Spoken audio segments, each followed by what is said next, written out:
तो एपिसोड 1 की शुरुआत होती है एक फेरी टेल दिखाते हुए। कहानी बताई जाती है एक ब्यूटीफुल लड़की की जो घने जंगलों के बीच एक महल में रहती थी, लेकिन वो वहाँ हमेशा अकेली रहती थी। इसलिए एक दिन बोर होकर वो महल से बाहर चली आई दोस्त बनाने के लिए, ताकि वो भी उनके साथ खेल सके, जिसके लिए उसने दूसरे बच्चे को गिफ्ट दी। पर किसी ने भी उसे दोस्त नहीं बनाया और दूर भाग गए, क्योंकि लोगों का कहना था कि उस लड़की के साथ मौत की काली परछाई घूमती है। इसलिए लोग उसे मंस्टर कहकर बुलाते थे, जो सुनकर इस लड़की को उन लोगों पर बहुत गुस्सा आता था। इसलिए एक दिन अपना गुस्सा उतारने के लिए इस लड़की ने नदी से मछलियाँ पकड़कर उन्हें मारना शुरू किया, और एक बार उसके कांटे में फंसकर नदी से एक लड़का बाहर निकला, जिसकी जान अनजाने में इस लड़की ने बचा ली। तभी से इसके साथ चलने वाली मौत की काली परछाई गायब हो गई। पर अब ये लड़का हर जगह उसे फॉलो करने लगा। वो जहाँ भी जाती है, दिन हो या रात, पहाड़ या जंगलों में, हर जगह उसके साथ जाने लगा। तो एक दिन उस लड़की ने उससे पूछा कि क्या तुम हमेशा मेरे साथ रहोगे। लड़के ने कहा कि हाँ, मैं कभी तुमसे दूर नहीं भागूं। पर तभी वो लड़की जो फूल तोड़ रही थी, उसके हाथ में बटरफ्लाई आ जाता है, इसे वो मार देती है। उस लड़की के आसपास भी बहुत सारे मरे हुए बटरफ्लाई दिखने लगते हैं, जो देखिए लड़का डर के वहाँ से भाग जाता है। और उसके जाते ही वो मौत की काली परछाई वापस इस लड़की के पास आ जाती है और उससे कहती है कि कोई भी तुम्हारे साथ नहीं रहेगा, क्योंकि तुम एक मंस्टर हो, ये बात याद रखना। तो वो लड़की कहती है ठीक है माँ। और यह है इस ड्रामे की फीमेल लीड मिनन, जिसके बारे में हम आगे देखेंगे। देन हम मिलते हैं ड्रामे के मेल लीड गंते से, जो अपने बड़े भाई की स्कूल आता है, क्योंकि यहाँ उसने कुछ प्रॉब्लम क्रिएट कर दिया था। देन हमें पता चलता है कि गांती का बड़ा भाई सांगते मेंटली थोड़ा अनस्टेबल है, इसलिए प्रिंसिपल सांगते को स्कूल से निकाल देते हैं और उसे किसी स्पेशल बच्चों की स्कूल में एडमिट करने के लिए कहते हैं। और गत अपने बड़े भाई से बहुत प्यार करता था, इसलिए वो उसे लेकर चला जाता है और दूसरे शहर जाने के बारे में सोचता है, क्योंकि आने वाले कुछ दिन में इस शहर में तितलियां आने वाली थी, जिनसे सांगते बहुत ज्यादा डरता है, क्योंकि तितलियों से उसका एक बचपन का ट्रॉमा जुड़ा हुआ था। इसके बारे में हमें आगे पता चलेगा। तो इन दोनों भाइयों की फैमिली में और कोई नहीं था, इसलिए गंते अपने बड़े भाई का ख्याल रखता था। फिर हम मिलते हैं कहानी की फीमेल द मुनियो से, जो कि एक चिल्ड्रंस बुक ऑथर थी। वो एक रेस्टोरेंट में खाना खाने आई थी, तभी उसे यहाँ एक बच्ची की मॉम देख लेती है, जिसे मुनियो की फेरी टेल्स बहुत पसंद थी, इसलिए वो एक ऑटोग्राफ लेने आ जाती है। उसे देखकर बच्ची कहती है कि आप तो एक प्रिंसेस जैसी हो। नयंग पूछती है तुम्हें क्यों लगता है कि मैं एक प्रिंसेस हूँ। बच्ची कहती क्योंकि आप बहुत सुंदर हो, इसलिए मॉम भी मुझे प्रिंसेस कहकर बुलाती है। जोसन मुनियो उस बच्चे को एक फोटो खींचा के लिए बुलाती है और उसके कान में कहती है कि तुम मेरी फैन नहीं हो सकती, क्योंकि मेरी फेरी टेल्स में सिर्फ चुड़ैल सुंदर होती है, इसलिए अपनी मॉम से कहना कि मैं एक सुंदर चुड़ैल बनना चाहती हूँ। अब मुनियो ने ये इतने डरावनी तरीके से कहा था, बच्ची तो रोने ही लग जाती है और यहाँ से भाग जाती है। तभी यहाँ मुनियो को ढूंढते हुए उसका मैनेजर पहुँच जाता है, जो कि मुनियो की बुक पब्लिशिंग कंपनी का सीईओ भी है, और मुनियो की बुक्स की वजह से ही उसकी कंपनी चलती है, इसलिए वो खुद मुनियो का मैनेजर है। तो आज वो मुनियो को एक हॉस्पिटल में बुक रेड करने जाना है, ये बताने आता है। यहाँ हमें पता चलता है कि मुनियो का शार्प ऑब्जेक्ट से कुछ अलग ही ऑब्सेशन है, और इस रेस्टोरेंट की नाइफ उसे बहुत पसंद आता है, इसलिए वो नाइफ अपने साथ ले जाती है। हम गति को देखते हैं, जो एक हॉस्पिटल के मेंटल एंड ट्रॉमा सेंटर में काम करता है, जहाँ वो बहुत आसानी से पेशेंट्स को कंट्रोल कर लेता है, चाहे पेशेंट जितने में भी वायलेंट हो। इधर मुनियो को हॉस्पिटल की ओर ही ला रहा था, तभी उसे कॉल आता है नाम जुटी नाम के नर्स का, जो कि एक साइकाइट्रिक क्लिनिक में काम करती है, और उसी क्लिनिक में मुनियो के डैड एडमिट थे, जहाँ उनकी कंडीशन बिगड़ रही थी, इसलिए सर्जरी की परमिशन के लिए पेपर्स पे मुनियो का साइन चाहिए था। पर मुनियो कहती कि मेरे लिए डैड मर चुके हैं। जुरी उसे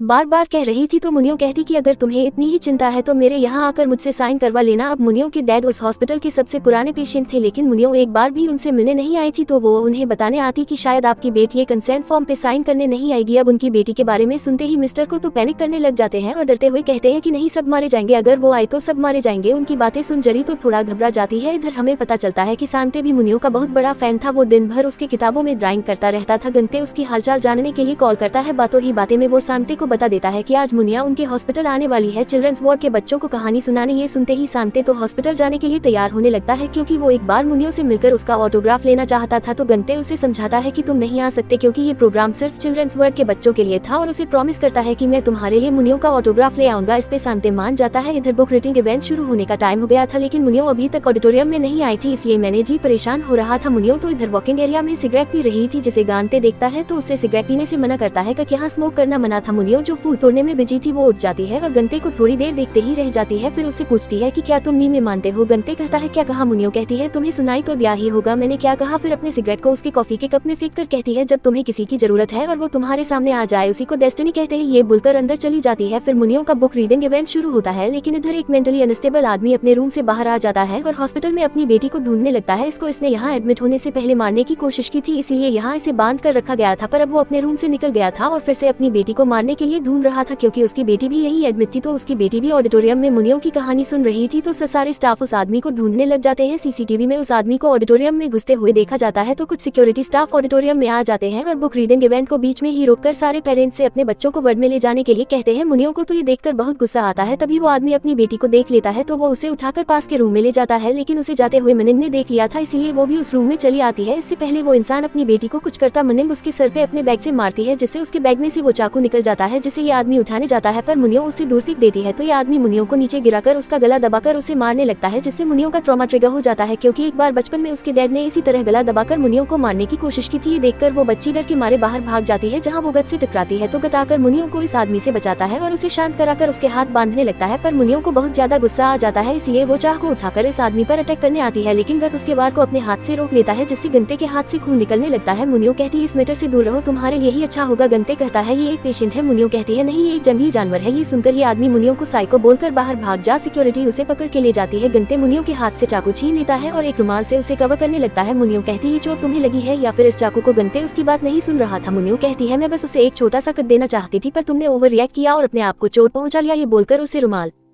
छनती है, चाकू फेंक देती है और उसके चोट लगे हाथ पे बांध देती है और बताती है कि ऐसा मैंने कभी किसी के लिए नहीं किया। देन उसे कहती है कि इस दुनिया में कुछ लोग मरना डिजर्व करते हैं और कुछ संख्य अच्छे लोग होते हैं जो ऐसे लोगों को मार डालते हैं आम इंसानों के लिए, ताकि आम इंसान शांति से जी सके। तो बताओ मैं इनमें से किस टाइप की हूँ? गंते कहता है तुम एकिन की हो जसन। मुनियो स्माइल करती है। इसके बाद गांते जाकर अपने हाथ का ट्रीटमेंट कराता है, लेकिन जब से उसने मिनिन को देखा है तब से वो उसके बारे में ही सोच रहा था। इधर मैनेजर ली तो और ज्यादा परेशान हो गया था, क्योंकि मुनियो ने एक हॉस्पिटल के स्टाफ को चाकू से अटैक जो कर दिया था। इसके बारे में हॉस्पिटल में बात फैल गई थी, इसलिए उसे डर लग रहा था कि अगर गंते ने पुलिस में रिपोर्ट कर दिया तो मुनियो के साथ कंपनी की रेपुटेशन खराब हो जाएगी। मुनियो कहती है उन्हें पैसे देकर मामला सेटल कर लो, इससे पहले भी तो यही किया है ना। और इधर गंते को हॉस्पिटल से निकाल दिया जाता है, क्योंकि उस पागल आदमी की जिम्मेदारी गति की टीम की थी और बच्चों के पेरेंट्स ने इसकी कंप्लेंट की थी, इसलिए गति को इसका जिम्मेदार ठहरा कर निकाल दिया जाता है। इधर मैनेजर ली गंते का इन्फॉर्मेशन पता करने लगता है ताकि उसे पैसे देकर केस करने से रोक सके। इधर नामजरी मुनियो के एड्रेस पे पहुंच गई थी उससे सर्जरी के कंसेंट फॉर्म पे सिग्नेचर लेने के लिए, जिसे मैनेजर ली ने ही एड्रेस दिया था। नामजरी रूम में आती है, पर मुनियो को देखकर थोड़ी डरी हुई लगती है। तो हमें पता चलता है कि ये दोनों बचपन में दोस्त हुआ करते थे और किसी वजह से इनकी दोस्ती टूट गई थी। मुनियो कहती है तुम्हें आखिरी बार देखे 20 साल हो गए, काफी बदल गई हो। नामजरी डायरेक्ट काम की बात पे आती है और उसे साइन करने के लिए कहती है। मुनियो कहती है तुम सच में इतनी अच्छी हो या फिर प्रोफेशनल हो जो सिर्फ मुझसे साइन लेने के लिए अपने टाउन से इतनी दूर ट्रेवल किया। जो फिर से उसके डैड के बारे में बताने जाती है। मुनियो कहती मैंने बताया तो था वो मर चुके हैं। चिड़ी कहती है पर तुम्हारी मॉम तो जिंदा होगी। मुनियो कहती है वो तो बहुत साल पहले ही मर चुकी है, मैंने उनकी मौत को रजिस्टर भी करा लिया है। देन वो उन पेपर्स को पढ़ते हुए उसे बताती है मेरे डैड की आत्मा मर चुकी है, सिर्फ उनकी बॉडी जॉम्बी की तरह जिंदा है, और मेरी मॉम फिजिकली मर चुकी है लेकिन उनकी आत्मा अभी भी जिंदा है। तो बताओ कौन सच में मर चुका है? जूरी फिर से उसके डैड की कंडीशन के बारे में बताने चाहती है। तो मुनियो कहती है तुम उनकी इतनी चिंता करती हो, लोग सोचेंगे तुम ही उनकी बेटी हो, क्यों ना हम यही करें, तुम मेरे डैड की बेटी बन जाओ और मैं तुम्हारी मॉम की बेटी बन जाती हूँ। अगर तुम ऐसा करने के लिए मानोगी तब मैं इन पेपर्स पे साइन करूंगी। जोरी तो काफी घबरा जाती है, पर मिनिन कहती है मैं तो मजाक कर रही थी। देन पेपर्स पे साइन करते हुए कहती है कि क्यों ना मैं पुराने दिनों की तरह तुम्हारे घर और तुम्हारी मॉम से भी मिल लूंगी, इतने साल हो गए। पर ये सुनकर जड़ तो बहुत ज्यादा घबरा जाती है, वापस जाते हुए भी वो काफी डरी हुई लगती है। इधर गत अपने दोस्त जेसू को सब कुछ बताता है मुनियो के बारे में। सुनकर वो कहता कि क्या वो पागल है, तुझे चोट भी आए और तुझे निकाल भी दिया, तूने पुलिस में कंप्लेंट क्यों नहीं किया? लिंटे कहता है इससे इशू और बड़ा हो जाता और मुझे अपने कॉन्ट्रैक्ट के हिसाब से पूरा पैसा भी नहीं मिलता। वैसे भी तितलियों के आने का सीजन हो गया है, इसलिए हमें दूसरे शहर जाना ही था। सो इससे अच्छा ही हुआ। अब सांते के नाम से उसे याद आता है कि उसे तो मुनियो का ऑटोग्राफ लेना था, वरना सांते बहुत गुस्सा करेगा। तो जेसो इंटरनेट से मुनियो की साइन देखकर कॉपी कर लेता है, जिसे दोनों सांते को जाकर देते हैं, लेकिन सांते एक झटके में पहचान लेता है कि साइन नकली है, इसलिए वो तो बहुत ज्यादा नाराज और गुस्सा हो जाता है। मैनेजर को गंते का नंबर मिल गया था, इसलिए वो उसे मैसेज करके सॉरी कहते हैं और कल उनके ऑफिस मिलने बुलाते हैं कंपनसेशन के बारे में डिस्कस करने के लिए। ये मैसेज देखने पर गंते ओके रिप्लाई करता है, क्योंकि उसे अपने भाई के लिए मुनियो का ऑटोग्राफ चाहिए था। इधर मुनियो को तो बस गंते का ही चेहरा याद आ रहा था, क्योंकि इसे गंते बहुत पसंद आ गया था। शली गति की आंखें इधर गति को भी मुनियो के ही ख्याल आ रहे थे। शांति को रात में बटरफ्लाई का बुरा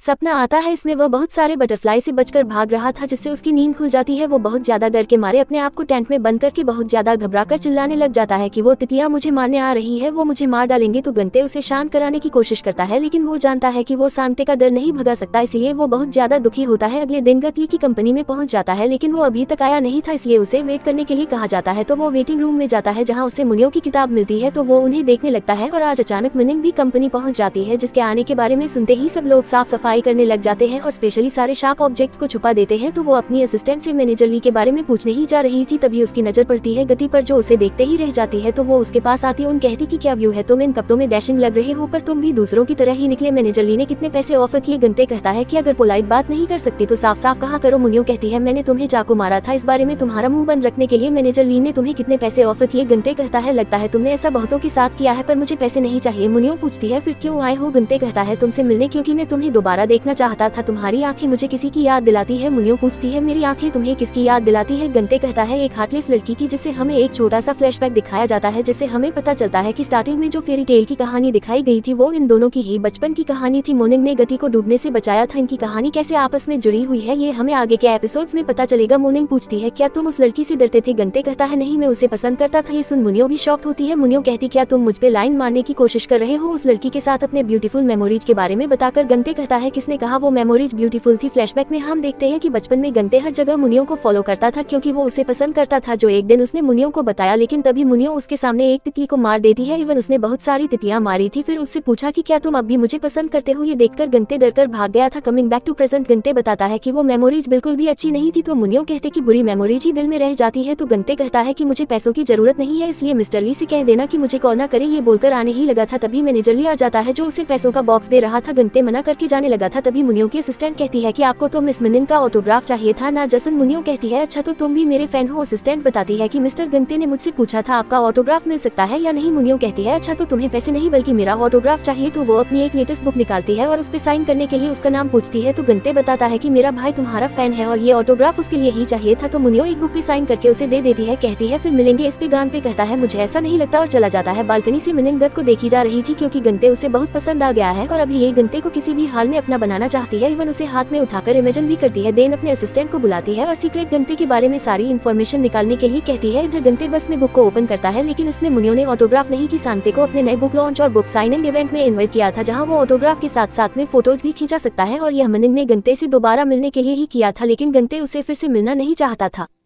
इसलिए वो अपने दोस्त जेसू को सांते को लेकर कल उस इवेंट में जाने के लिए कहता है और वो अपने पार्ट टाइम जॉब में चला जाता है। सांते तो बहुत ही ज्यादा एक्साइटेड होता है, इसलिए वो कल पहनने के लिए कपड़े तैयार करने लगता है। इधर जूरी जेसू के रेस्टोरेंट में आती है। अब ये लोग भी दोस्त है और काफी टाइम बाद मिले हैं, इसलिए बहुत सारी बातें करने बैठ जाते हैं। फरगति के हाथ की चोट की वजह से उसे काफी दिक्कत हो रही थी, फिर भी वो अपना पार्ट टाइम जॉब खत्म करता है। तभी यहाँ कोई गंते से मिलने आता है जो थी नाम जूरी, क्योंकि दोनों कॉलेज से दोस्त थी। जूरी उसे तब से पसंद करती है लेकिन गांधे उसे सिर्फ अच्छी दोस्त मानता था, जिसे ने उसे बताया था कि गत जल्दी ही यहाँ से जाने वाला है और उसकी जॉब भी चली गई है। जरी उससे पूछती है कि अब कौन से हॉस्पिटल में काम करने का सोचा है। गंते कहता है अभी तक सोचा नहीं पर जल्द ही मिल जाएगा। तो जोरी कहती कि मेरे शहर में जहां मैं काम करती हूं वहां एक केयर गिवर की पोस्ट खाली है। हॉस्पिटल का नाम ओके साइकियाट्रिक हॉस्पिटल है, तुम चाहो तो वहां अप्लाई कर सकते हो और क्योंकि तुम एक सर्टिफाइड नर्सिंग असिस्टेंट हो इसलिए तुम्हें एक्स्ट्रा पैसे भी मिलेंगे। महीने में 10 दिन की छुट्टी भी रहती है, इसलिए तुम वहाँ इसके साथ पार्ट टाइम जॉब भी कर सकते हो। तुमने बताया भी तो था कि तुम बचपन में सेयोक जन सिटी में ही रहते थे। अब सेयोक जन सिटी का नाम सुनकर गंते चुप हो जाता है। तो एक फ्लैशबैक से हमें पता चलता है कि सेयोक जन सिटी में ही गति की मॉम का खून हुआ था, जिनका खून होते हुए सांते ने देखा था। पर क्योंकि बचपन से ही वो मेंटली अनस्टेबल था इसलिए वो पुलिस के सामने भी यही कह रहा था कि एक तितली ने मेरी मॉम को मारा है और उसने मुझे धमकी दी है कि अगर मैंने उसके बारे में किसी को भी बताया तो वो तितली मुझे ढूंढकर मार देगी। इसलिए वो तब से ही तितलियों से डरता है क्योंकि इनकी फैमिली में और कोई नहीं था। इसलिए पुलिस वाले गंते को चिल्ड्रंस केयर सेंटर भेजने वाले थे और सांते को स्पेशल बच्चों की स्कूल भेजने वाले थे। जो बात गंते ने सुन लिया था इसलिए वो अपने भाई को लेकर ये शहर छोड़कर चला गया क्योंकि उसकी मम ने गंते से प्रॉमिस लिया था कि वो हमेशा अपने भाई के साथ रहेगा, ना उसका ख्याल रखेगा। कमिंग बैक टू प्रेजेंट, गति जूरी को बस स्टॉप छोड़ने आता है जहाँ जूरी उसे बताती कि मेरे घर का एक रूम खाली है, मैं और मेरी मॉम ग्राउंड फ्लोर यूज कर, तो अगर तुम समजन सिटी आने का डिसाइड करो तो तुम मेरे घर में ही रह सकते हो। लेकिन गंते वापस से उस जगह नहीं जाना चाहता था इसलिए उसे थैंक यू कहकर मना कर देता है। इससे चली थोड़ी सैड होती है तो गंगत रात को बैठकर साइकियाट्रिक हॉस्पिटल्स के बारे में सर्च करने लगता है, जिसके साथ ही वो ओके साइकियाट्रिक हॉस्पिटल के बारे में भी पता करता है जहाँ के डायरेक्टर मिस्टर ओ कोरिया के नंबर 1 PTSD एक्सपर्ट है जिन्होंने कई ट्रॉमा से गुजर रहे पेशेंट्स को ठीक किया है। इसलिए गंते अपने भाई के बारे में सोचता है क्योंकि अभी भी उसे इनकी मॉम की मौत का ट्रॉमा था। तो अगले दिन सांते रेडी हो जाता है। सांते सुबह से जेसू को कॉल करने की कोशिश कर रहा था लेकिन जेसू तो टली होकर सोया पड़ा था, इसलिए गंते को ही अपने भाई को लेकर मुनियो के इवेंट में जाना पड़ता है। सांते तो बहुत ही ज्यादा खुश लगता है, गंते उसे देखकर हैप्पी होता है लेकिन बुक साइनिंग में बहुत ही लंबी लाइन थी। इधर मुनियो की नजर भी गत को ही ढूंढ रही थी, तभी वो गंते को देख लेती है जिससे वो तो काफी खुश होती है। पर गंते उसके सामने नहीं जाना चाहता था इसलिए अपने भाई को लाइन में खड़े रहने के लिए कहता है और वो उससे थोड़ी दूर में खड़ा हो जाता है। इधर जशु को जब होश आता है तब वो गत को कॉल बैक करता है। गंते उससे बात करने के लिए थोड़ी देर के लिए बाहर जाता है, तभी सांते अपने सामने एक बच्चे को डायनासोर के कॉस्ट्यूम में देखता है। इसे वो सच का डायनासोर इमेजिन करने लगता है और उसके पास जाने लगता है क्योंकि उसे डायनासोर बहुत पसंद है। उसका दिमाग भी बच्चों के जैसा ही था इसलिए वो डायनासोर के साथ खेलने के लिए आगे जाने लगता है। तो वहाँ जाने के बाद वो इस डायनासोर के बारे में बताने लगता है और बच्चे के पेरेंट्स को ये बहुत अजीब लगता है। साथ ही उस डायनासोर के ब्रेन, हाथ पैर सब कुछ के बारे में बताने लगता है और उसके सर और पूंछ को टच करने लगता है जैसे बच्चे का दाएं। तो उसे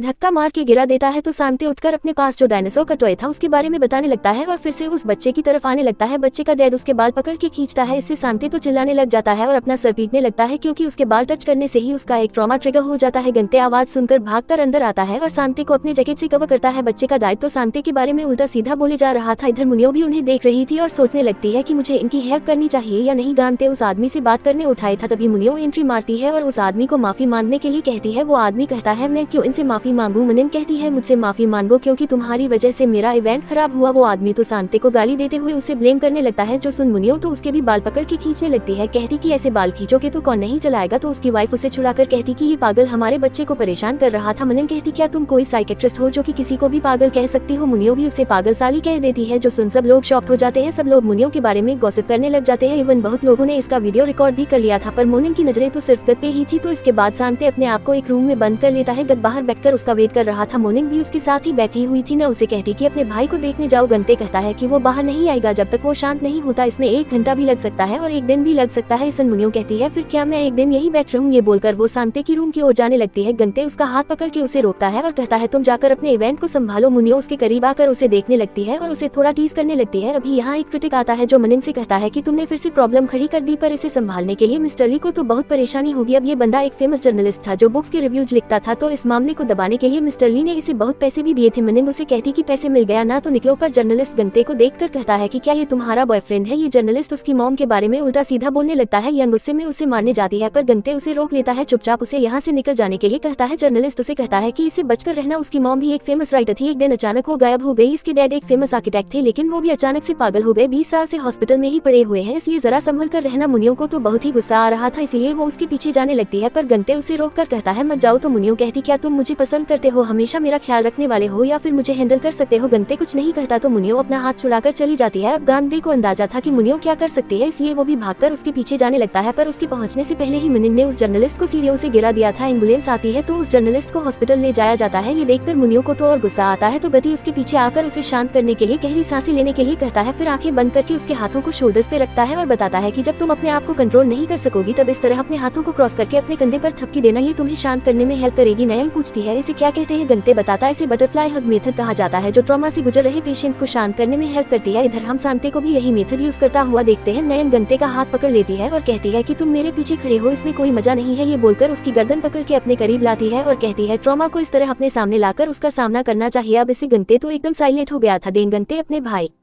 को देखने आने लगता है। उन तो उसे रोकने के लिए चिल्लाने लग जाती है। देन उसे रोकर कहती कि मुझे गुस्सा मत दिलाना वरना अगर मेरा गुस्सा फूटा तो अच्छा नहीं होगा। गत कहता है इसीलिए तो मैंने तुम्हें बटरफ्लाई हग मेथड सिखाया। मुनियो कहती वो बकवास है, मैं चाहती हूँ तुम मेरा सेफ्टी पिन बनो, मतलब मेरा गुस्सा कंट्रोल करो। गंते कहते हैं मैं तुम्हारा सेफ्टी पिन क्यों बनूं। मुनियो कहती है क्योंकि तुम एक केयर गिवर हो और तुम्हारा काम भी तो यही है ना पोटेंशियल पेशेंट्स का ख्याल रखना। पर गंते कहता है कि जाकर किसी और को ढूंढ लो। उन कहती है तुम्हें जितना पैसा चाहिए मैं तुम्हें दूंगी पर मुझे सिर्फ तुम चाहिए। कहता है पता है जो लोग ठीक हो जाते हैं हम उनसे क्या कहते हैं आई होप हम लोग दोबारा कभी ना इसलिए प्लीज आगे से दोबारा कभी नहीं मिलेंगे। पर मुनियो उसे रोकर कहती है कि मैं तो तुम्हारी कोई पेशेंट नहीं हूँ इसलिए तुम मुझे ऐसा नहीं कह सकते। अंते कहता है सही कर तुम उनसे बहुत अलग हो इसलिए तुमसे दूर रहना ही सबसे बेस्ट होगा। ये बोलकर लिफ्ट के अंदर चला जाता है तो मुनिन उसे कहते कि तुम मुझे अवॉइड नहीं कर रहे बल्कि मुझसे डर के भाग रहे हो क्योंकि तुम एक डरपोक हो। जोसन गंते याद करता है बचपन में जब उसने मुनियो से कहा था कि मैं तुम्हें पसंद करता हूँ तब मुनिन ने बहुत से तितलियों को मार दिया था और ये देखकर गंते डर के भाग गया था। इधर मैनेजर ली तो इस सिचुएशन को संभालते हुए परेशान हो जाता आता है। मुनियो कहती है पैसे देकर इन सब का मुंह बंद कर दो। शांति अभी भी बहुत गुमसुम बैठा हुआ था क्योंकि उसे मुनियो का ऑटोग्राफ नहीं मिला था तो गंते उसे उसका फेवरेट डायनासोर इंसाइक्लोपीडिया देता है। इससे वो काफी खुश हो जाता है तो शांति अब डिसाइड करता है कि अब वो नहीं भागेगा। वो हमेशा सोच रहा था कि वो सिर्फ अपने भाई के लिए और तितलियों की वजह से भाग रहा है और असल में वो सिर्फ अपने मुसीबत से भाग रहा है जिसका वो सामना करने का डिसाइड करता है। इसलिए वो शांति से कहता है कि क्या तुम सनजर्न सिटी में रहना चाहोगे जहाँ हम बचपन में रहा करते थे। शांति तुरंत मान जाता है जी। सुनगांदे कहता है कि शायद मैं ही डरपोक था। शांति कहता है तुम छोटे भाई हो इसलिए तुम डरते हो पर मुंह पर भरोसा करो क्योंकि मैं तुम्हारा बड़ा भाई हूँ। जो सुनगंते काफी इमोशनल होता है क्योंकि शांति ने ऐसा पहली बार कहा था तो वो जरी को कॉल करके बता देता है कि वो लोग सिंगजन सिटी आ रहे हैं। जो संजोरी तो बहुत ही ज्यादा खुश होती है। अगले दिन मुनियो को असिस्टेंट गति की सारी इन्फॉर्मेशन भेजती है जिससे उसे पता चलता है कि गति बचपन में सेयोजन सिटी में रहता था। ये पढ़कर और गांधे की पिछली बातें याद करके मुनियो को याद आ जाता है कि बचपन में जो लड़का उसका पीछा किया करता था वो गंते ही था। इसीलिए गांधे ने कहा था कि तुम्हारी आंखें मुझे किसी की याद दिलाती है। ये जानकर मुनियो तो सेयोजन सिटी जाने के लिए निकल जाती है क्योंकि उसे पता चल गया था कि गंते सेयोजन सिटी जा चुका है और इधर कंपनी में प्रॉब्लम खत्म हो जाती है क्योंकि मुनियो का फैन पे हाथ उठाने का और गाली देने का वीडियो वायरल हो गया था। इसके साथ ही मुनियो के पुराने किए हुए कांड भी बाहर आते हैं, जिस वजह से मुनियो की और कंपनी की काफी रेपुटेशन खराब होती है। इसके साथ ही मुनियो के नए बुक को भी क्रिटिसाइज किया जा रहा था उसकी डरावने ड्राइंगर्स की वजह से, इसलिए मैनेजर ली तो बहुत ज्यादा परेशान हो जाता है और अभी तो उसे मिनिन का कोई पता भी नहीं चल रहा था, इसलिए उसका और दिमाग खराब हो रहा था। तो असिस्टेंट मैनेजर ली को बता देती है कि उसने मिनिन को गंते की इन्फॉर्मेशन दी है। इसमें सियोजिन सिटी का नाम पढ़कर मैनेजर ली समझ जाता है कि मुनियो कहाँ जा रही है। इधर गंते ने ओके साइकेट्रिक हॉस्पिटल ज्वाइन कर लिया गया था, जहाँ वो जूरी के साथ मुनियो के डैड को वॉक पे ले जाता है। तभी बारिश शुरू हो जाती है तो वो सभी लोगों को लेकर अंदर चला जाता है। तब तक यहाँ मुनियो पहुँच जाती है और हॉस्पिटल के अंदर चली आती है। शांते फोन पे बात कर रहा था, तभी वो सामने से मुनिया को आता हुआ देखता है और उसे देखकर शॉक्ड होता है। मुनिया उसके पास आती है तो उससे पूछता है कि तुम यहाँ क्यों आए हो। मुनियो कहती है क्योंकि मैंने तुम्हें मिस किया। इस तो गंते उसे बात करने बाहर ले जाता है, जहाँ उसे कहता है कि मैंने तुमसे कहा था ना कि हम दोबारा नहीं मिलेंगे। मुनियो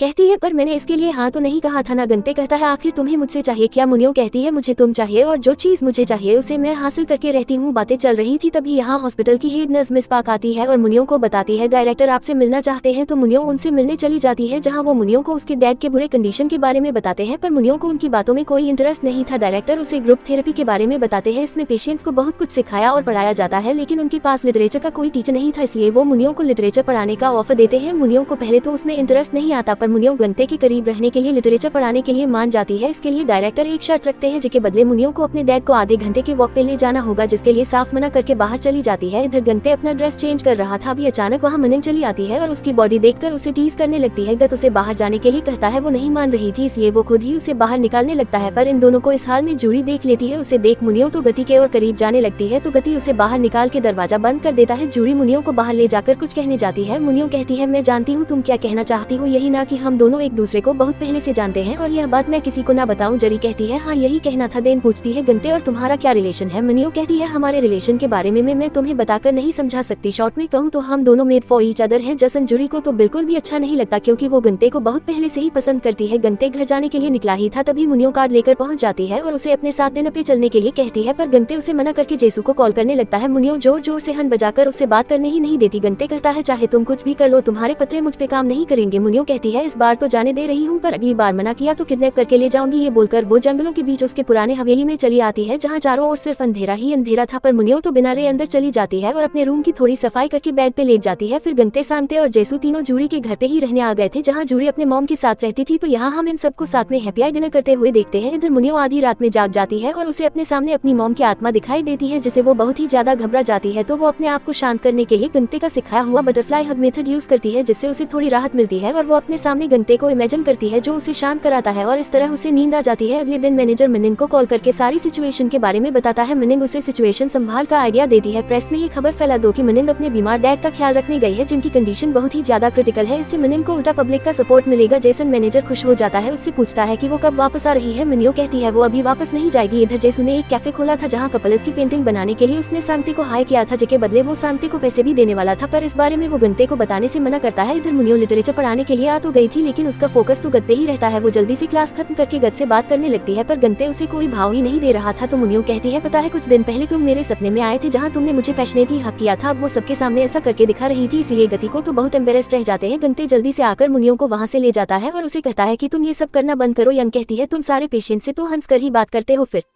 मुझसे क्यों नहीं करते। तुम्हारे लाइफ में बिल्कुल भी मजा नहीं है, एकदम बोरिंग लाइफ जीते हो, पर मैं जानती हूँ तुम भी सबकी तरह मजे करना चाहते हो। इस सुन गंते थोड़ा गुस्से में कहता है कि आखिर तुम मेरे बारे में जानते क्या हो। योन कहती यही तुम एक झूठी लाइफ जी रहे हो। ये बोलकर वो चली जाती है। कुछ देर बाद यहाँ शांते आता है, तो गंते उसे डायरेक्टर से मिलाने ले जाता है कि वो जानना चाहता था कि उसके भाई की कंडीशन ठीक हो सकती है या नहीं। तो डायरेक्टर गंते को बाहर जाने के लिए कहते हैं और काफी देर तक शांते को ऑब्जर्व करते हैं, जिससे शांते डायरेक्टर से काफी घुल मिल जाता है। डायरेक्टर ने ऑब्जर्व किया था कि शांते सिर्फ ड्राइंग करते वक्त सब कुछ भूलकर सिर्फ ड्राइंग पे फोकस करता है, इसलिए वो ड्राइंग के जरिए ही शांते का PTSD ठीक करने का डिसाइड करते हैं। गंते आता है तो वो डायरेक्टर को शांते की बटरफ्लाई से डर के बारे में बताता है। तो डायरेक्टर खिड़की के बाहर के नजारे को बाहर दीवार पे ड्रॉ करने का काम शांते को देता है। तो शांते कहता है कि इसके बदले मुझे कितने पैसे मिलेंगे। डायरेक्टर कहते हैं कि जितनी अच्छी पेंटिंग होगी उतने ज्यादा पैसे मिलेंगे, इसीलिए शांते पेंटिंग के काम में लग जाता है। रात को घर आकर शांते अपने सेविंग बॉक्स में पैसे रखता है। गंते आकर पूछता है कि तुम इतने पैसों का क्या करोगे। शांते बताता है कि उसे अभी 3 करोड़ 2,890 हज वन चाहिए, क्योंकि वो एक कैरावन कार खरीदना चाहता है, ताकि उसमें दोनों भाई रह सके ताकि गांधे को तितलियों की वजह से बार बार घर बदलना ना पड़े और गत को मकान मालिकों की गालियां सुननी ना पड़े। ये सुन गंते इमोशनल होकर उसे गले लगा लेता है। अगले दिन जब वो जरी के साथ हॉस्पिटल की ओर आ रहा था, उसे पता चलता है कि हॉस्पिटल से एक पेशेंट भाग गया है। उसे भागने में हेल्प की है मिनिंग ने, जो उसे अपनी कार में बिठाकर ले गई। तभी गंते सामने से मिनिंग की कार को देखता है, इसलिए वो कार से उतरकर बीच रास्ते में खड़ा हो जाता है और मुनियों को कार रोकने के लिए कहता है, पर मुनियों तो फुल स्पीड से उसकी ओर बढ़ते ही जा रही थी, पर ठीक उसके सामने आकर कार रोक देती है। गंते उसे बाहर निकलने के लिए कहता है। मुनियों कहती है, तुम मुझसे डर के भागे नहीं, ना ही मुझे अवॉइड किया। ये देखकर मैं इम्प्रेस हुई, पर गंते इस पेशेंट को भगाने के लिए उसे डांट नहीं लगा था, जो देखकर मुनियों फिर से कार स्टार्ट करके चली जाती है। तो गंते जुड़ी की कार लेकर उसे फॉलो करने लगता है। इस लड़के का नाम था गीत, जो एक पॉलिटिशियन मिस्टर कुवान का बेटा था। आते हुए वो अपने डैड के इलेक्शन कैंपेन का पोस्टर देखता है। मुनियों उसी और कार घुमा लेती है और गीत को वहीं पहुंचा देती है जहां उसके डैड का कैंपेन चल रहा था। गीत भागकर स्टेज पे चढ़ जाता है और चिल्ला चिल्लाकर सबको बताने लग जाता है कि मैं कौन मानसू का बेटा हूं और मैं पागल हूं। इसे यहाँ देखकर मिस्टर कवन की तो हालत खराब हो जाती है। गीतू सबको बताने लग जाता है कि मेरी फैमिली में मेरे भाई बहन कजिन सभी लोग सियोल यूनिवर्सिटी से पढ़े हैं, लेकिन मैं वहाँ नहीं जा सका क्योंकि मेरा दिमाग थोड़ा स्लो है, इसलिए सब लोग मुझे डांटते थे और मेरा मजाक उड़ाते थे। अच्छे नंबर नहीं लाने पर डैड मुझे मारते थे और अंधेरे कमरे में बंद कर देते थे, पर इसमें मेरी क्या गलती थी? अगर मैं ऐसा ही पैदा हुआ हूँ तो मैं अभी तो इनका ही बेटा हूँ, पर मेरे साथ ऐसा क्यों सलूक किया गया? मुझ पे इन्होंने कभी ध्यान नहीं दिया। इनके अटेंशन पाने के लिए ही मैंने ये सब अजीब हरकतें शुरू की थी, पर अब उसी वजह से मैं सच में पागल हो गया हूँ, लेकिन अब सबकी नजरें मुझ पे है, इसलिए मैं खुश हूँ। तभी मिस्टर कॉन की सिक्योरिटी उसे पकड़ने जाती है। गीदो इतना फुर्तीला था कि वो उन सबको चकमा देकर खुशी से भागने लग जाता है। भागते उसे देखकर इमोशनल होता है क्योंकि उसने भी अपने बचपन में यही सब फेस किया था। उसकी मम हमेशा शांति को ज्यादा केयर करती थी। यही सब याद करके वो काफी दुखी होता है। नयंग उसके पास आकर कहती कि इसे कहते हैं खुश होना, लाइफ हमें ऐसे ही मजे में जीनी चाहिए। अब गीत की इस हंगामे के बाद मिस्टर क्वान की बहुत बदनामी होती है। अब गीत को यहाँ लाने के लिए मिस्टर कोवन का बेटा मुनियों पे हाथ उठाने जाता है और गंते उसका हाथ मोड़ के उसे गिरा देता है, जो देखकर मुनियों काफी इंप्रेस होती है। थोड़ी देर में यहाँ जूरी भी पहुँच जाती है, इसलिए वो गंते को हॉस्पिटल चलने के लिए कहती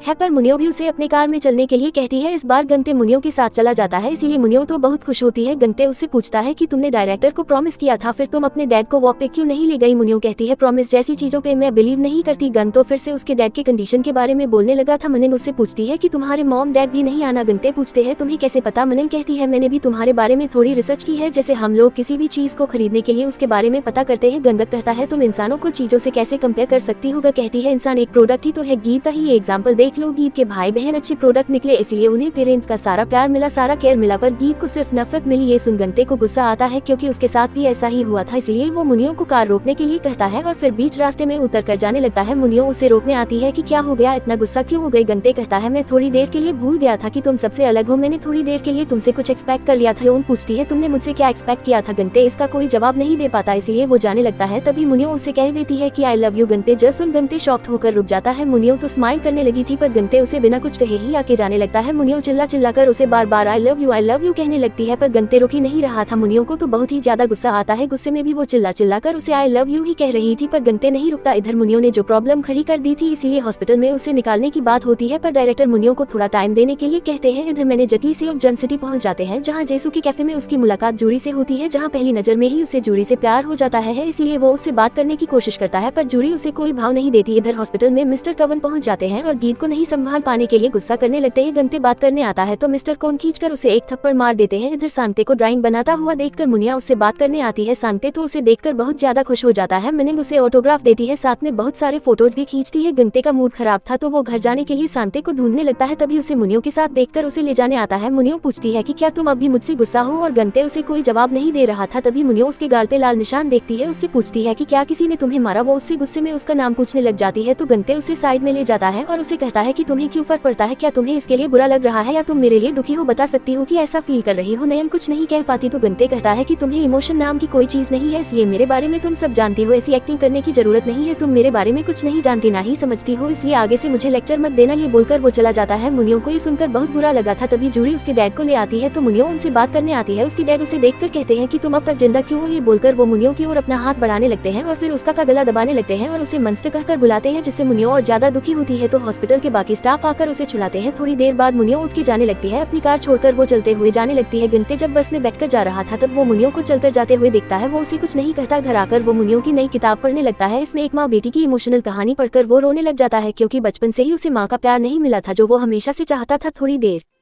बाद जेसु घर पहुंचता है जो उसे बताता है कि हॉस्पिटल में मुनियो के डैड ने उसे मारने की कोशिश की थी। जो सुन गंगत समझ जाता कि इसलिए मुनियो इतनी दुखी होकर चलते हुए चली गई थी। इसलिए गंते जेसु की बाइक लेकर मुनियो को ढूंढने निकल पड़ता है। बाहर बहुत ज्यादा बारिश हो रही थी लेकिन गंते आखिरकार मुनियो को ढूंढ ही लेता है। मुनियो उसे देखकर इमोशनल होती है तो गंते आकर उसे गले लगा लेता है जिससे मुनियो बहुत खुश होती है। गंते कहता है कि क्या तुम पागल हो, ऐसे चलकर कहाँ जा रही थी, अगर तुम्हें कुछ हो जाता तो। गंते की अपने लिए फिक्र देकर मुनियो तो बहुत खुश होती है। मुनियो का घर यहाँ से काफी दूर था इसीलिए गंते उसे अपने घर ले आता है, उसे अपने कपड़े पहनने देता है, फिर साथ में खाना खाते हैं। पर मुनियो तो गंते से फ्लर्ट करने ही लग जाती है इसीलिए गंते उसे जाने के लिए कहता है पर मुनियो मना कर देती है। कहती है तुमने ही तो मुझे यहाँ लाया, अपने कपड़े दिए, खाना खिलाया, इसीलिए आज मैं यही सोऊंगी। ये बोलकर वो जमीन पर लेट जाती है। गंते उसे उठाने की कोशिश करता है लेकिन उठा ही नहीं पाता। ऊपर से मुनियो सांते का नाम लेकर चिल्लाने लगती है इसलिए गंते उसे चुप रहने के लिए कहता है। तभी वो जेसु के ऊपर आने की आवाज सुनता है। जल्दी से बाहर आकर वो जेसु से सांते को आज अपने साथ ही रखने के लिए कहता है और बहाना कर देता है कि घर में बहुत पानी आ गया है। मुनियो तो अंदर से दरवाजा बंद कर देती है जब तक गंते उसे यहाँ रहने देने के लिए नहीं मान जाता, इसलिए गंते को मानना ही पड़ता है। पर मुनियो तो उसे सारी रात परेशान ही कर देती है। जरियल रात घर पे थी नहीं, सुबह जरी गति से मिलने ऊपर आती है तो वो बाहर मुनियो को देखती है। इसने गति के कपड़े पहने हुए थे। जूरी पूछती तुम इस वक्त यहाँ कैसे? नयन कहती मैं इस वक्त गति के कपड़े पहनकर यहाँ हूँ, मतलब समझ ही सकती हूँ, मैं रात को यही रुकी थी। जिसके बाद तो दोनों में गति को लेकर बहसी छिड़ जाती है। इससे एक टाइम पे जूरी मुनियो को थप्पड़ मार देती है, फिर तो उनकी फाइट शुरू हो जाती है। तभी गति याता ने मुनियो का नाम चिल्लाकर उसे छोड़ने के लिए कहता है। अब उसकी आवाज सुनकर जेसु, सांते और जूरी की मम भी ऊपर आ जाते हैं तो गंते मुनियो को बाहर ले आता है। मुनियो तो गंते पे गुस्सा करने लग जाती है कि तुमने उसका साइड क्यों लिया, तुमने सिर्फ मेरा नाम लेकर मुझ पर गुस्सा किया जबकि उसने मुझे पहले मारा। पर गंते उसे टैक्सी के पैसे देकर जाने के लिए कहता है। इधर जूरी तो रोने ही लग गई थी। वो अपनी मॉम को बताती है कि गति ने फिर से मुनियो की साइड ली, उसने अपने कपड़े पहनने को दिए, अपने रूम में भी सोने को दिया। ये सब बताकर वो तो बहुत दुखी थी पर वो हिम्मत करके गति को अपने दिल की फीलिंग से इनडायरेक्टली मना ही कर देता है क्योंकि वो उसे सिर्फ अपनी अच्छी दोस्त मानता है। लेकिन इन दोनों को साथ में मुनियो देख लेती है, इससे तो उसे और गुस्सा आता है। अगले दिन मैनेजर ली मिनिंग से मिलने आता है जहाँ उसे अपनी कंपनी की बुरी हालत के बारे में बताता है। मुन वापस तो नहीं चलेगी इसलिए वो कम से कम एक नई स्टोरी पे काम करने के लिए कहता है। अगले दिन मिनिंग हॉस्पिटल आती है। गति की पेंटिंग देखकर वो उसे अपने साथ अपने हवेली ले आती है और उसे अपने नए बुक के लिए ग्रांट करने का ऑफर देती है जिसके बदले वो उसे बहुत पैसे भी पे करेगी, पर इसके लिए एक शर्त है कि उसे यहाँ रहकर काम करना पड़ेगा। ये सुन सांते तो बहुत खुश हो जाता है। मिनिंग ने इसका एक कॉन्ट्रैक्ट भी बना लिया था। इसमें सांते थोड़ा सा चेंजेस करता है कि उसे बहुत पैसे नहीं चाहिए, बस एक कैरावन कार चाहिए। इसके लिए मुनियो मान जाती है। इधर गंते जब अपने भाई को ढूंढ रहा था तो एक नर्स बताती है कि मैंने उसे मिस मुनियो के साथ जाते हुए देखा था, इसलिए गंते मुनियो को कॉल लगाता है और उससे पूछता है कि मेरा भाई कहाँ है। मुनियो बताती है कि वो मेरे साथ है मेरी हवेली में, अगर तुम्हें उसे मिलना है तो यहाँ आ जाओ। गंते कहता है ठीक है मैं आता हूँ। मुनियो पूछती है क्या तुम्हें यहाँ का एड्रेस पता है? गंते कहता है हाँ मुझे पता है, मैं वहाँ पहले भी एक बार जा चुका हूँ। मुनियो कहती है मतलब तुम मुझे जानते थे? गंते कहता है कि तुम्हें पहली बार देखकर ही मैं पहचान गया था। तो गंते मुनियो की हवेली जाने के लिए निकलता है। तब तक हमें इनका एक फ्लैशबैक दिखाया जाता है। बचपन में गंगत एक बार फूल लेकर मुनियो की हवेली के बाहर आ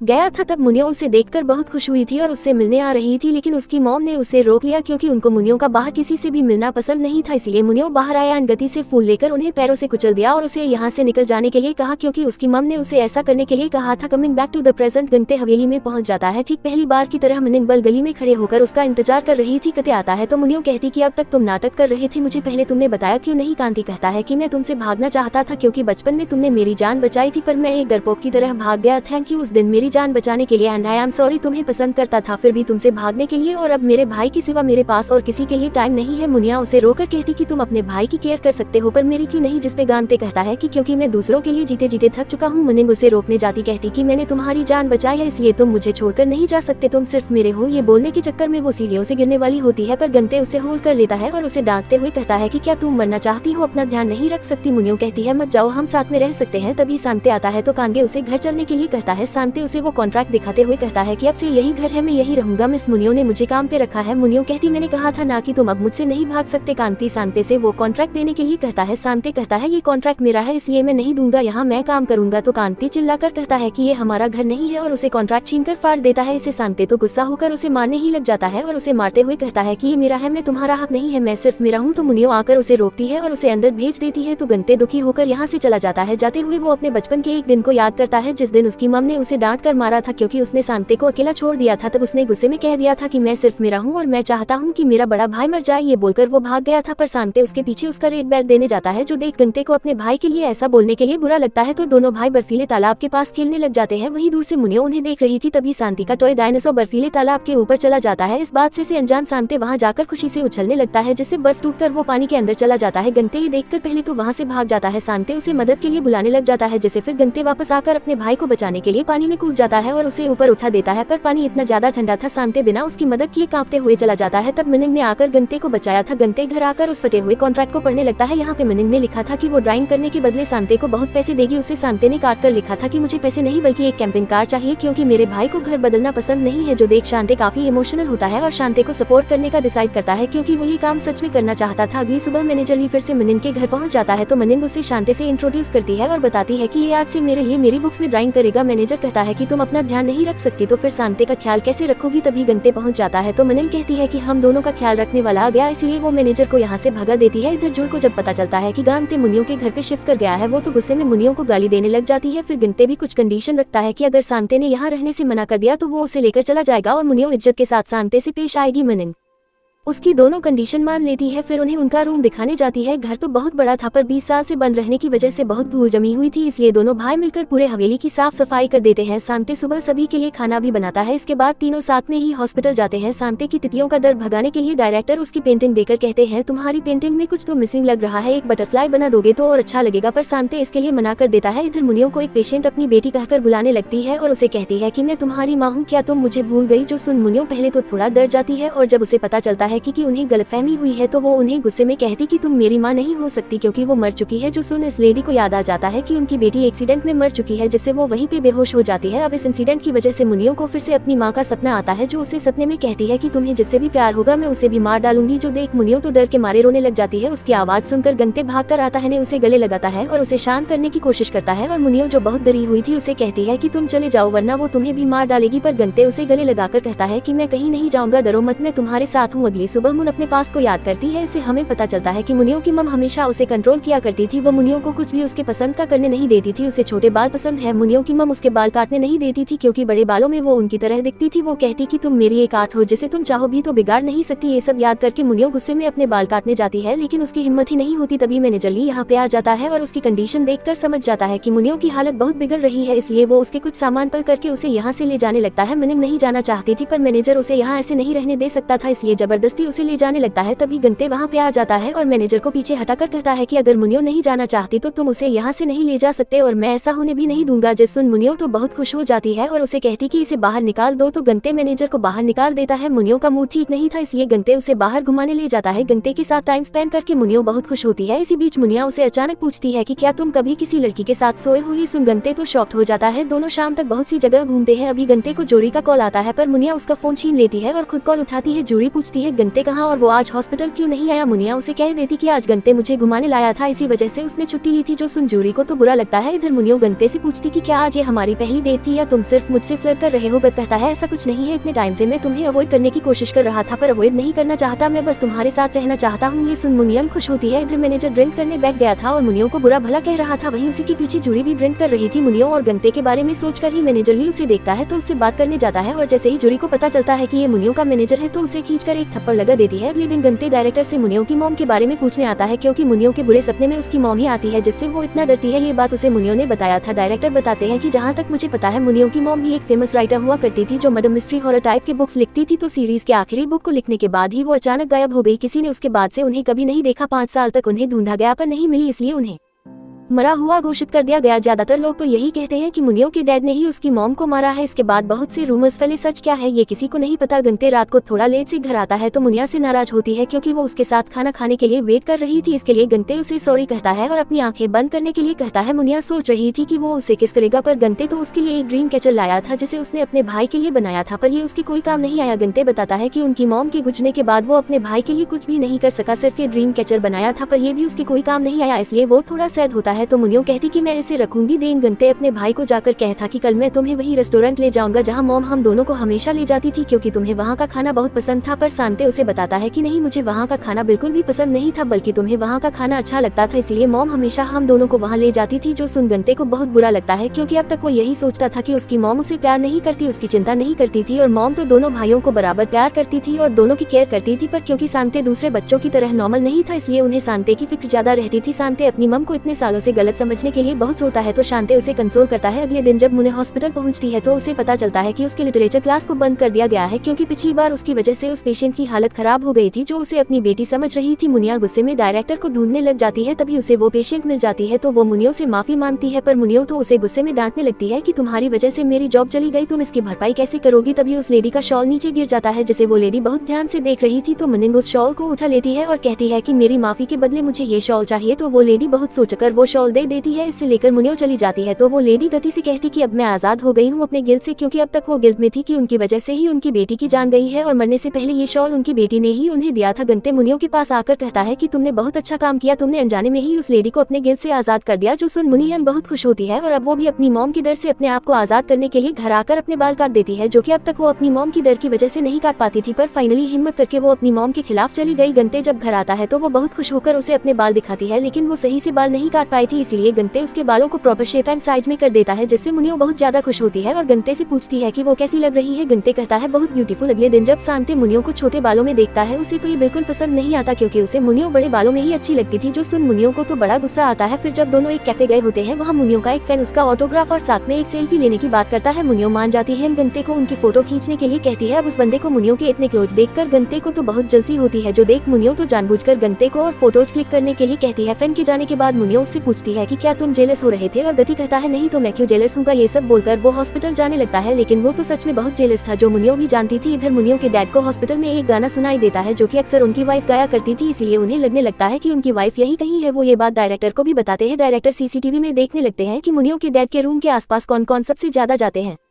हॉस्पिटल के स्टाफ के अलावा सिर्फ ओरेन नाम की एक पेशेंट सबसे ज्यादा बार उनके आसपास देखी जाती है, इसीलिए डायरेक्टर को डाउट होता है कि कहीं उन्होंने ही तो वो गाना नहीं गाया है। उनसे पूछने पर तो वो साफ मना कर देती है। देन इधर घर पे शांति मुनियो के पास वो ड्रीम कैचर देख लेता है तो दोनों ही वो मेरा है कहकर बहस करने लग जाते हैं। छीना झपटी में वो ड्रीम कैचर फट जाता है, जिससे तो संते को बहुत ही ज्यादा गुस्सा आता है और फिर इनकी घमासान फाइट शुरू हो जाती है। कुछ देर में गंते घर आता है तो उन्हें लड़ता देखकर हैरान होता है, लेकिन ये दोनों लड़ना बंद ही नहीं कर रहे थे, इसलिए गंते चिल्लाकर उन दोनों को एक दूसरे के बाल छोड़ने के लिए कहता है तो दोनों गुस्से में अपने अपने रूम में चले जाते हैं। देन गंते शांति को समझाने आता है इस ड्रीम कैचर की जरूरत मुनियो को ज्यादा है क्योंकि इसे उसे बुरे सपने नहीं आते, इसलिए शांति उसे ये देने के लिए मान जाता है और कहता है कि मैं तुम्हें उसके साथ शेयर नहीं करूंगा। गंते उस ड्रीम कैचर को फिर से सिलने लगता है। नयन आती है तो उसे बताता है कि गंते ये तुम्हें देने के लिए मान गया है। मुनियो का गुस्सा थोड़ा शांत होता है। देन मुनियो फिर से उसे आज उसके जेलेसी के बारे में याद दिलाकर उसे टीज करने लगती है। देन वो गंते की गोदी में ही सर रख के सो जाती है। नाइट कैचर को बनाने के बाद गंते उसे अच्छे से सुला देता है। फिर अगले दिन तीनों हॉस्पिटल पहुंचते हैं क्योंकि पेशेंट्स की डिमांड पे मुनियो की क्लास फिर से शुरू हो गई थी। गंते तो अब हर वक्त बस मुनियो के बारे में ही सोच रहा था क्योंकि अब उसे रियलाइज हो चुका था कि वो मुनियो को पसंद करता है। क्लास खत्म करने के बाद मुनियो जब विजिटिंग एरिया में आती है वहीं एक पेशेंट का पति आकर उस पर गुस्सा करके उसे मारने ही जा रहा था कि तभी मुनियो उसे एक कैन फेंक कर मारती है कि तभी वो आदमी गुस्से में आकर मुनियो को खींचकर एक थप्पड़ मार देता है। इसे दूर से गद देख लेता है जिससे उसे बहुत गुस्सा आता है। वो आकर उस आदमी को खींचकर एक मुक्का मारता है। गुस्से में तो वो उसे और मारने जा रहा था, पर दूसरे स्टाफ आकर उसे रोक लेते हैं और इस इंसिडेंट की वजह से गति को कुछ दिन के लिए सस्पेंड कर दिया जाता है और वो इसे खुश होता है क्योंकि उसने इस बार अपने इमोशंस को नहीं छुपाया, उसने वही किया जो उसके दिल ने चाहा। इसीलिए वो बहुत खुश होकर मुनियो के पास आता है, उसे बताता है कि मुझे सस्पेंड कर दिया गया, चलो कहीं ट्रिप पे जाते हैं। बस हम दोनों ने कहा था ना कि जब मैं चाहूंगा तब तुम मुझे अपने साथ ले जाओगी। नयन भी खुशी खुशी मान जाती है। दोनों डिसाइड ही कर रहे थे कि उन्हें कहाँ जाना चाहिए, तभी गंते कहता है कि मैं सिर्फ दिन के वक्त जा सकता हूँ क्योंकि फिर मुझे शांति का भी तो ख्याल रखना है। जो सुन मुनियो तो गुस्सा हो जाती है, पर आखिरकार गंते मान ही जाता है और दोनों डिसाइड करते हैं कि एक दिन के लिए वो लोग ट्रिप पे जाएंगे और संते का ख्याल जेसू रख लेगा। ये सुनकर मुनियो बहुत खुश होती है। देन माहौल थोड़ा रोमांटिक बन जाता है। दोनों केस करने जा रहे थे, लेकिन तभी जंगल से हिरन की आवाज आती है जिससे गंते तो शर्मा के चला जाता है और मुनियो उस हिरन को गाली देने लगती है। तो अगले दिन दोनों रेडी होकर ट्रिप के लिए निकल जाते हैं। तो दोनों बहुत सारी जगह घूमते हैं, एंजॉय करते हैं। इन मोमेंट्स को याद रखने के लिए साथ में फोटोज खींचते हैं। मुने को हाइट से डर लगता था तो गत्ती उसे टीज करने के लिए एक खबे में लग के ब्रिज के पार जाने लगता है। वहीं मुनियो तो डर के मारे बहुत धीरे धीरे से आगे बढ़ रही थी। इस तरह दोनों बहुत एंजॉय करते हैं। इधर मिस्टर ली के रहने के लिए कोई जगह नहीं थी, इसलिए वो जूरी के घर पे रहने के लिए ही आ जाते हैं जहाँ सब लोग साथ में बैठकर खाना खाते हैं। वहीं मिस्टर ली तो सबके सामने ही जूरी से फ्लर्ट कर रहा था क्योंकि वो जूरी को पसंद करने लगा था। इधर गति मुनियो से पूछता है कि आखिर उसके और जूरी के बीच क्या हुआ था, तो मुनियो बताती है कि बचपन में वो दोनों सेम स्कूल में साथ पढ़ती थी और जूरी को सारे बच्चे बुली करते थे, पर क्योंकि सारे बच्चे मिनिन से डरते थे, इस तरह अनजाने में एक दिन जूरी की एक दिन उसने उन बुली गैंग से हेल्प की थी। तब से दोनों दोस्त बन गए थे। उसकी वजह से मुनियो कभी अकेला फील नहीं करती थी और जूरी को दूसरे बच्चे बुली भी नहीं करते थे, पर जूरी को दूसरे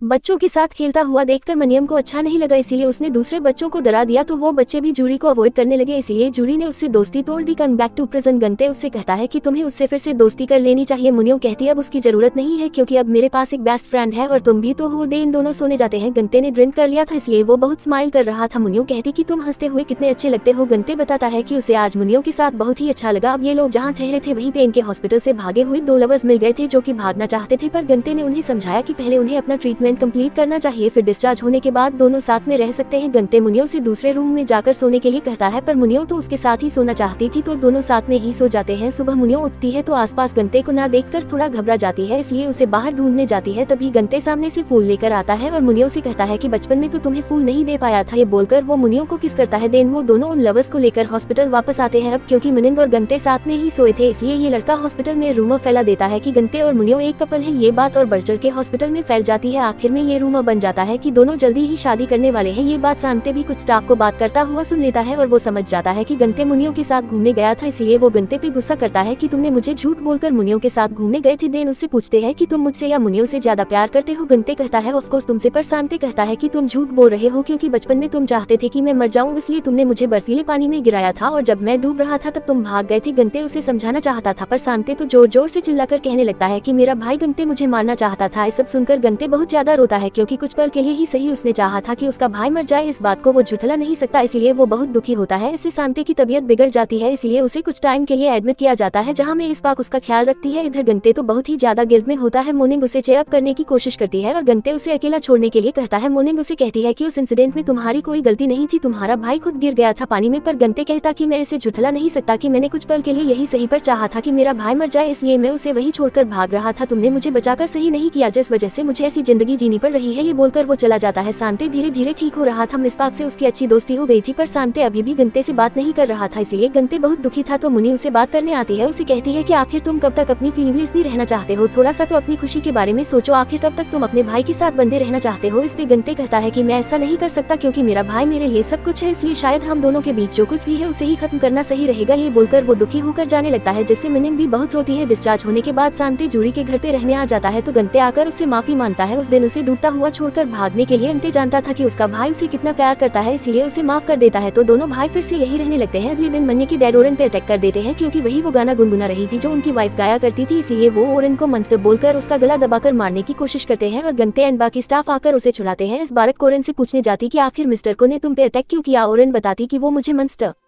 बोलकर मारने आ गया, पर असल में ये ओरेन बहुत ही मिस्टीरियस थी। वो हमेशा दूसरे पेशेंट्स को प्रोवोक करती थी और बहुत ही अजीब तरह से उनसे बातें करती थी। आज भी उस पर अटैक होने से पहले उसने मन के डैड को उसने कहा था कि क्या तुम मुझे फिर से मारना चाहते हो। जोसन उन्हें लगा कि ये उनकी वाइफ थी इसलिए उन्होंने इस पे अटैक किया था। गंते इस बारे में डायरेक्टर से बात करने आता है। डायरेक्टर कहते हैं कि अगर मुनियो के डैड को ऐसा फील हो रहा है उनकी वाइफ आसपास ही है तो हो सकता है शायद उनकी वाइफ जिंदा हो, और ऐसा है तो वो अपनी बेटी और हस्बैंड के पास जरूर आएगी। अब आज मुनियो का बर्थडे था और वो घर पे अकेली बोर हो रही थी तो वो गंते को बुलाने के लिए मैसेज करती कि आज मेरे लिए बहुत खास दिन है और गंते उसका कोई रिप्लाई नहीं देता, इसलिए वो सांते को मनाने के लिए जूरी के घर आ जाती है। उसे ये ड्रीम कैचर देकर उसे वापस चलने के लिए कहती है पर सांते मना कर देता है एंड कहता है कि कोई अपने बेस्ट से झूठ नहीं बोलता, झूठ बोलकर अकेले घूमने नहीं जाते, इसलिए उसे झूठा झूठा बोलकर दरवाजे बंद कर देता है। मिनिंग साइड होकर घर चली आती है। इधर हॉस्पिटल में ओरेन एक केयर गिवर के सर पे पत्थर मार के भाग गई थी। जाने से पहले उसने उस केयर गिवर को कहा था कि आज उसके लिए बहुत ही खास दिन है। ये बस उनके गानते घबरा जाता है और मुनियो के घर के लिए निकलता है क्योंकि वो जानता था कि आज मुनियो का बर्थडे है और उसे डाउट हो रहा था कि कहीं ओरेन ही मुनियो की मॉम ना हो। इधर ओरेन मुनियो के घर पहुंचकर उसे हैप्पी बर्थडे विश करती है। देन घर के अंदर घूमने लग जाती है और चीजों को देखने और छूने लग जाती है, जो देख के मुनियो कहती कि मेरी चीजों को कोई और छुए, ये मुझे पसंद नहीं है, और ये एक नुकीली चीज उठा लेती है। मुनियो उसे वापस लेने के लिए पकड़ती है और ओरेन उस चीज को खींच लेती है जिससे मुनियो का हाथ कट जाता है और उसके हाथ से खून निकलने लगता है। गंते जब तक यहाँ पहुँचता है रेन यहाँ से जा चुकी थी। मुनियो को सही सलामत देकर गंते उसके गले लग जाता है। देन वो ओरेन के बारे में पूछता है न। मुनियो कहती कि क्या तुम उसके लिए आए थे, तुम्हारा भाई तुम्हारे लिए बहुत इंपॉर्टेंट है मैं जानती हूँ, पर क्या वो भागी हुई पेशेंट भी अब मुझसे ज्यादा इंपॉर्टेंट है? क्या तुम्हें मेरी फिक्र नहीं थी? क्या तुमने मुझे थोड़ा सा भी मिस नहीं किया? ये बोलकर वो नाराज हो जाती है। गंते उसके रूम में जाता है और उसके हाथ पे रुमाल बांध देता है। देन उसे कहता है कि मुझे तुम्हारी फिक्र थी इसलिए मैं यहाँ आया। मुनियो कहती है झूठ बोल रहे हो, तो गंते उसे किस कर लेता है। देन उसे मुनियो को हैप्पी बर्थडे विश करता है और बताता है कि मैंने तुम्हें बहुत मिस किया। गंते की बॉडी बहुत गर्म लग रही थी, पूछने पर बताता है कि मेरी तबीयत खराब है। मुनिया उसकी केयर में लग जाती है। जब देख गंते उसे बताता है कि इससे पहले तक मेरे बीमार होने पर मेरी केयर करने वाला कोई नहीं था, जिसपे मुनियो कहती कि अब से मैं हूँ। देन हमें पता चलता है कि ओरेन तो मुनियो के मॉम की क्रेजी फैन थी जो उनके बुक से इंस्पायर होकर ये सारी हरकतें करती थी, उसे पकड़ने के लिए पुलिस को खबर कर दिया जाता है। अगली सुबह गंते मुनियों को अपने बारे में सब कुछ बताता है कि वो लोग बचपन में यही रहते थे, फिर किसी ने उनकी मॉम को मार दिया जिसे मारते हुए सांते ने देखा था। तब से ही वो तितलियों से बहुत डरता है, इसलिए तितलियों के आने से पहले हम बार बार शहर बदलते हैं। सांते को मेरी जरूरत है पर मैं तुम्हारे साथ भी रहना चाहता हूँ, क्या तुम मेरे साथ रहोगी? मिनिंग यहाँ कहती है। ये सुन गंते भी खुश होता है। देन उसे कहता है कि इसके लिए तुम्हें सांते को यकीन दिलाना पड़ेगा कि तुम मुझे उससे दूर नहीं करना चाहती हो बल्कि हमारे साथ हमारी फैमिली बनकर रहना चाहती हो। मिनिंग लग जाती है शांति को मनाने के काम में। शांति के बनाए ड्राइंग से साथ में एक नई कहानी लिखने का ऑफर देती है, प्यार से बात करती है, लेकिन इतना सब कुछ करने के बाद भी जब वो नहीं मान रहा था मुनियों को उस पर गुस्सा आ ही जाता है, जिससे उसका ये प्लान तो फ्लॉप हो जाता है। इधर मिस्टर ली और जूरी भी धीरे धीरे एक दूसरे के करीब आ रहे थे। शांति ने हॉस्पिटल में पेंटिंग कंप्लीट कर दी थी, लेकिन डायरेक्टर उसे कहते हैं कि जब तक तुम इस पेंटिंग में एक तितली नहीं बनाते हो तब तक तुम्हें मैं एक भी पैसा नहीं दूंगा। जसन शांति तो गुस्से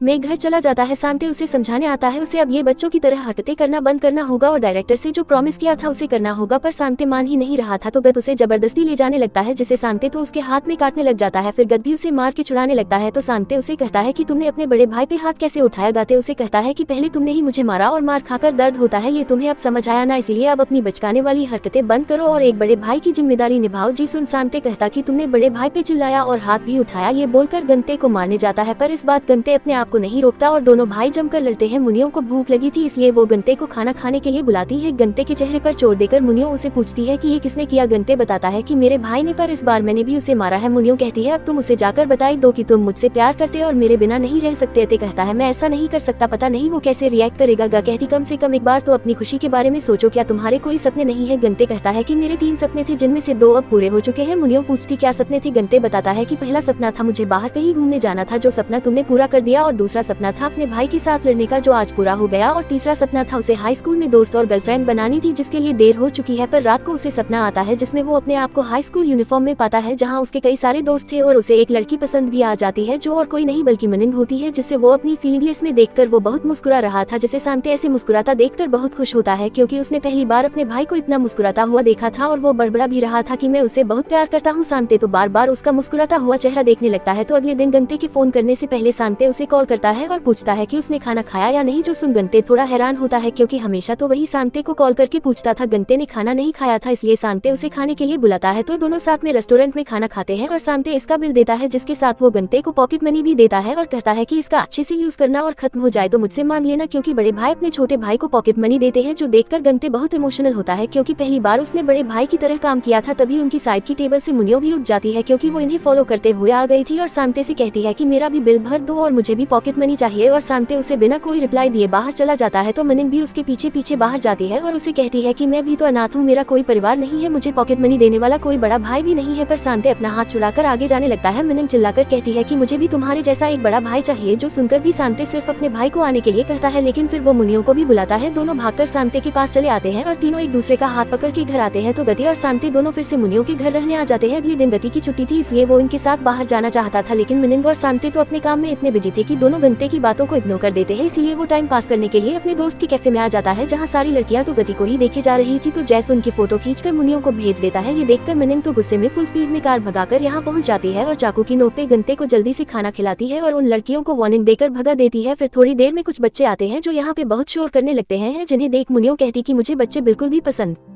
नहीं है, इसलिए मैं हमारा कोई बच्चा पैदा नहीं करूंगी। गति कहता है पर मुझे तो बच्चे बहुत पसंद है और वैसे भी माँ होना बहुत मुश्किल होता है। मुनियों कहती फिर तो मुझे बच्चे बिल्कुल नहीं चाहिए क्योंकि फिर मुझे उनसे ही जेलस होना पड़ेगा, जो सुन गंते तो हंसने लग जाता है। इधर डायरेक्टर शांति को बहुत ही समझा बुझाकर उसके अंदर से तितलियों का दर्द थोड़ा सा कम कर देते हैं और शांति को तितली ड्रॉ करने के लिए मना लेते हैं। इधर मुनिया और गंते सुपर मार्केट आते हैं घर के लिए सामान खरीदने, जहाँ मिनिंग उसे कहती कि अगर बच्चा तुम्हारे जैसा हुआ फिर तो कोई प्रॉब्लम नहीं है, तो चलो हम लोग अपना बच्चा करते हैं। गंते उसे चुप कराते हुए कहता है कि पब्लिक में ऐसी बात नहीं करनी चाहिए, पर मुनियों तो जिद हट जाती है कि अब तो मुझे मेरा बच्चा चाहिए। वो जोर से चिल्लाकर कह देती है तो गंते उसे जल्दी से कैसे भी समझा बुझाकर घर ले आता है और मिनिंग तो वहाँ भी उसे बच्चे के लिए परेशानी कर देती है और गंते उसे कैसे भी करके समझा बुझाकर सुला देता है। देन वो नीचे आकर थोड़ी साफ सफाई करने लगता है। तभी वो टेबल पर एक लेटर देखता है जिसके अंदर एक कागज के साथ एक तितली थी और उसमें लिखा हुआ था कि मैं जल्दी ही तुम्हारे लिए आ रही हूँ, जो देख गंते को मुनियों की फिक्र होने लगती है। इसलिए वो अगले दिन शांति को लेकर डायरेक्टर के पास जाता है, जहाँ डायरेक्टर उसे उस रात के बारे में बताने के लिए कहता है। उस रात उसकी मॉम का मर्डर हुआ था। साथे उन्हें बताता है कि वो अपनी मम के साथ रात में चलते हुए आ रहा था, तभी उसे एक बिल्ली दिखी थी तो उसे पकड़ने के लिए वो उसके पीछे गया था और वो जैसे ही वापस आया तो देखा किसी औरत ने उसकी मॉम की गर्दन पर चाकू मार दिया था। उसी औरत के कपड़े में एक ब्रोच था जिसमें 2 तितलियां बनी हुई थी। सांते जिस तरह से 2 तितली वाली ब्रोच का डिस्क्रिप्शन देता है उसे सुनकर गंते को याद आता है कि उसने मुनियो के डैड के रूम में उनकी फैमिली फोटो में मुनियो की मॉम के ड्रेस में सेम वही 2 तितलियों वाला ब्रोच देखा था, जिसे वो समझ जाता है कि उस रात उसकी मॉम को मारने वाली मुनियो की मॉम थी, जो जानकर वो बहुत ही ज्यादा दुखी होता है। इधर मुन सांते से मिलती है तो उसे कहती है क्योंकि अब हम लोग एक फैमिली है तो हम तीनों को एक फैमिली फोटो भी खींचा नहीं चाहिए, इसके लिए सांते मान जाता है। देन वो गंते को इस बारे में कहने जाती है पर गंते तो जैसे उसे अवॉइड कर रहा था, कहता है मेरी नाइट शिफ्ट है इसलिए मैं नहीं जा सकता, तुम दोनों चले जाओ। योन कहती है नाइट शिफ्ट है मतलब कल तुम्हारी छुट्टी होगी तो फिर कल हम तीनों साथ में फैमिली फोटो खींचा नहीं जाएंगे। जसन गंते चिल्लाकर उसे जाने के लिए कहता है तो मुनियो चली जाती है। गंते का आज कोई नाइट शिफ्ट नहीं था, वो डायरेक्टर को जाकर बताता है कि शायद मुनियो की मॉम ने ही मेरी मॉम को मारा है। डायरेक्टर ये सुनकर शॉक्ड होते हैं तो गंते उन्हें तितलियों वाले ब्रोच के बारे में बताता है पर वो इस बारे में मुनियो को नहीं बताना चाहता क्योंकि ये जानकर उसे बहुत बद दुख पहुंचेगा। गंते घर लौटता है, मिनिन के पास बैठ जाता है और उसे ही देखते रहता है। अगले दिन सांते और मिनिन गंते को साथ में फोटो खींचा के लिए बुलाने आते हैं और गंते मना कर देता है और उन दोनों को ही साथ में जाने के लिए कहता है। इससे इन दोनों को भी बहुत बुरा लगता है, इसलिए दोनों साथ में फोटो खींचा हुए बिल्कुल भी खुश नहीं लग रहे थे। लेकिन थोड़ी देर बाद गानपे भी सूट बूट में आ जाता है क्योंकि उसकी मॉम की मौत में मुनियो की कोई गलती नहीं थी, तो तीनों साथ में बहुत सारी अच्छी फोटोज खींचा है। देन गति मुनियो को सॉरी कहता है कल के उसके बिहेवियर के लिए और उसे प्रॉमिस करता है कि मैं हमेशा हमारी फैमिली को प्रोटेक्ट करूंगा। गति ने उससे फैमिली कहा, ये सुनकर मुनियो बहुत ज्यादा खुश होती है। इधर मुनियो की डैड की तबीयत बहुत ज्यादा खराब होने लगती है और अब उनके पास ज्यादा टाइम भी नहीं बचा था। मुनियो को इस बारे में बताया जाता है लेकिन उसको इससे कोई फर्क नहीं पड़ता। रात को मिस पाक मुनियो के डैड को चेक करने आती है जहाँ वो इन्हें अपने गुनाह के बारे में बताते हैं कि इन्होंने ही इनकी वाइफ को मारा है, जिससे 20 साल पहले का फ्लैशबैक शुरू होता है। मुनियो की मॉम गति की मॉम को मार के वापस आती है। आकर वो गाना गा रही थी। मुनियो के डैड ड्रिंक कर रहे थे क्योंकि उन्हें पता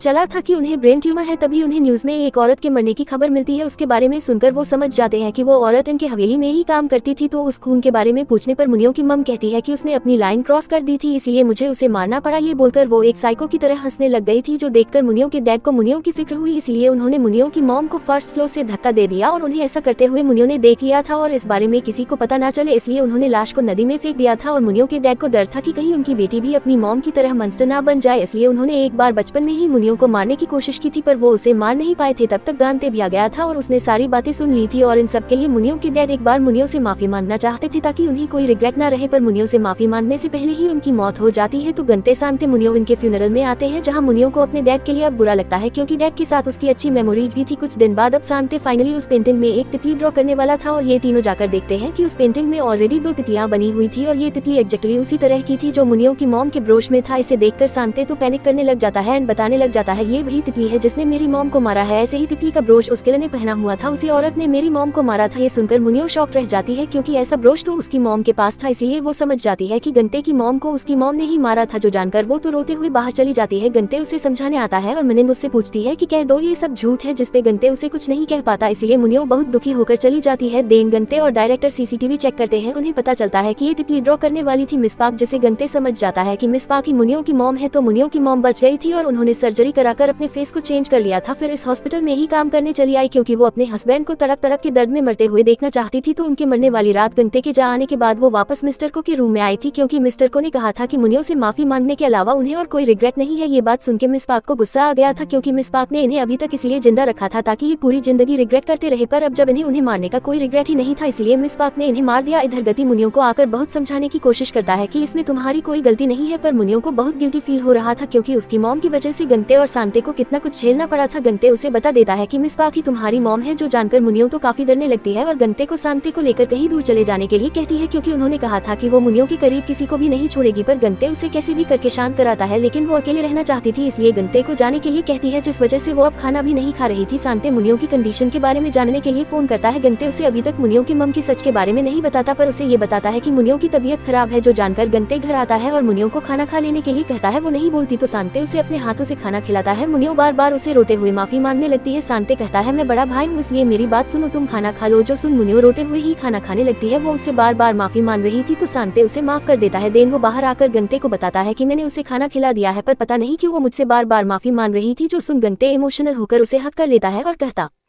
है कि मैं हमेशा तुम दोनों को प्रोटेक्ट करूंगा। अब शांति को पता नहीं था कि मिसबाह ही मुनियों की मॉम है, उन्होंने ही उसकी मॉम को मारा है। इधर गंते को शांति कहीं नहीं मिल रहा था, इसलिए वो उसे ढूंढते हुए काफी परेशान होता है। इस बारे में उसने मुनियों को भी कुछ नहीं बताया था और मिस्टर ली से कहकर उसने मुनियों को बाहर घुमाकर लाने के लिए कहा था। गंते शांति के फोन पे कॉल लगाता है, मिस बारक कॉल उठाती है, उसे कहती है कि अगर तुम्हें अपना भाई चाहिए तो हवेली में आ जाओ। इधर मुनियों को कुछ गड़बड़ लग रहा था, इसलिए वो गाड़ी रुकवा कर अपने हवेली की ओर वापस आने लगती है। इधर गंते हवेली पहुंचता है तो वहाँ अपने भाई को बेहोश पड़ा हुआ पाता है। मिस बारक कहती कि बस थोड़ा सा बेहोशी का इंजेक्शन दिया है, कुछ देर बाद होश में आ जाएगा, पर तुमने मेरी बेटी को बिगाड़ दिया है, इसलिए तुम्हें ऐसे तो नहीं छोड़ सकती। मुनियों को भी यहाँ होना चाहिए था तब और मजा आता, पर क्योंकि वो अभी नहीं है इसलिए मैं तुम्हें एक मौका देती हूँ, अपने भाई को लेकर मुनियों की लाइफ से बहुत दूर चले जाओ। और गंते कहता कि मैं मुनियों को छोड़कर कहीं नहीं जाऊंगा। मिस बारक कहती कि अगर मैं ये बताऊं कि तुम्हारी मॉम की मौत मुनियों की वजह से हुई थी तब भी नहीं जाओगे। इससे हमें एक फ्लैशबैक दिखाया जाता है। गति की मॉम इसी हवेली में काम किया करती थी। एक दिन उन्होंने मुनियों को देखा जो कि एक पंछी को देख रही थी जिसे चोट आई थी, जिसे देखकर उसने गति की मॉम को कहा था ये पंछी तो अब उड़ नहीं सकती, इसलिए इसे मार देना ही अच्छा होगा। जो सुनकर गति की मॉम हैरान हो गई थी। ये बात जाकर उन्होंने मुनिन की मॉम से कहा शायद आपकी बेटी को किसी साइकाट्रिस्ट को दिखाना चाहिए। बस ये सुनकर ही मुनियों की मॉम को गुस्सा आ गया था, इसलिए उन्होंने गति की मॉम को घर जाते हुए मार दिया था। ये बताकर मिस बारक तो किसी साइको की तरह हंसने लग जाती है, जो देखकर गंते गुस्से में उन्हें मारने चला आता है और मिस बारक उसे एक जहरीला इंजेक्शन लगा देती है। अभी यहाँ मुनियों भी पहुँच जाती है, जो चाकू उठाकर अपने मम को मारने आती है, पर गत अपने हाथ से उसके वार को रोक लेता है क्योंकि वो मुनियों को अपनी मम की तरह नहीं बनने देना चाहता था। लेकिन कुछ ही सेकंड्स बाद गत बेहोश होकर गिर जाता है। इसे देख मुनियों बहुत रोने लग जाती है। अब मुनियों को किसी और के लिए रोता हुआ देखकर उसकी मॉम को गुस्सा आता है, उसे धमकाने लगती है। तभी गांते एक बुक उठाकर मिस बारक के सर पे मार देता है, जिससे वो बेहोश हो जाती है। देन शांति डायरेक्टर को कॉल करता है मदद के लिए। डायरेक्टर पुलिस एंड एम्बुलेंस लेकर यहाँ पे पहुंच जाते हैं। मुनियों की मम को अरेस्ट कर लिया जाता है और डायरेक्टर गंते को एंटीडोट दे देते हैं, जिससे उसे कुछ घंटे बाद होश आ जाता है। मुनिन उसे जाकर कहते कि जो कुछ भी मेरी मम्मा ने तुम्हारी फैमिली के साथ किया उसे मैं भुला तो नहीं सकती, इसलिए मुझे अकेला छोड़ दो, तुम दोनों चले जाओ। ये बोलकर अपने रूम में चली जाती है। अगले दिन वो मिस्टर ली को बुलाकर कहती है कि अब वो रिटायर होने वाली है, इसलिए उन्हें भी चले जाने के लिए कहती है। गंते मुनियों से बात करने फिर आता है और मुनियों कहती है तुम जब तक मेरे आसपास रहोगे तो मुझे और ज्यादा बुरा लगेगा, इसलिए तुम चले जाओ। तो गंते थोड़ा चिल्लाकर कहता है कि मैं जानता हूँ कि तुम मेरे बिना नहीं रह सकती, इसलिए ये सब करना बंद करो। ये सुन मुनियों तो गुस्से में कहते कि तुम्हारी हिम्मत कैसे हुई मुझ पे चिल्लाने की। गंते तो थोड़ा घबरा जाता है और कहता है कि शायद इस रूम की प्रॉब्लम है, मैंने तो धीरे से ही खा था। ये बोलकर वो भाग जाता है। अब मुनिन खाना नहीं खा रही थी तो कांति एंड बाकी सबको उसकी काफी फिक्र हो रही थी, इसलिए वो सभी एक प्लान बनाते हैं। जरी मुनियों को कॉल करती है एंड बताती है कि मेरी मॉम की तबीयत खराब है, वो अकेले घर पे है, मैं एक इमरजेंसी केस में हूँ इसलिए नहीं जा सकती, तो क्या तुम जाकर उन्हें थोड़ा देख कर आ सकती हो। क्योंकि जूरी को पता था कि उसकी मॉम मुनियों को बिना खाना खिलाए तो नहीं जाने देगी। मुनियों पहुंच जाती है जूरी के घर पे उसकी मॉम को सही सलामत देकर। उसे तो जूरी पे बहुत गुस्सा आता है, पर जूरी की मॉम उसे खाना खिलाकर ही छोड़ती है। इधर गंते और शांते अपनी माँ के नाम पे एक पेड़ लगाते हैं, जिसपे उनकी फैमिली फोटो भी लगाते हैं, ताकि जब भी वो अपनी माँ को मिस करे तो यहाँ आकर उनसे बात कर लेंगे।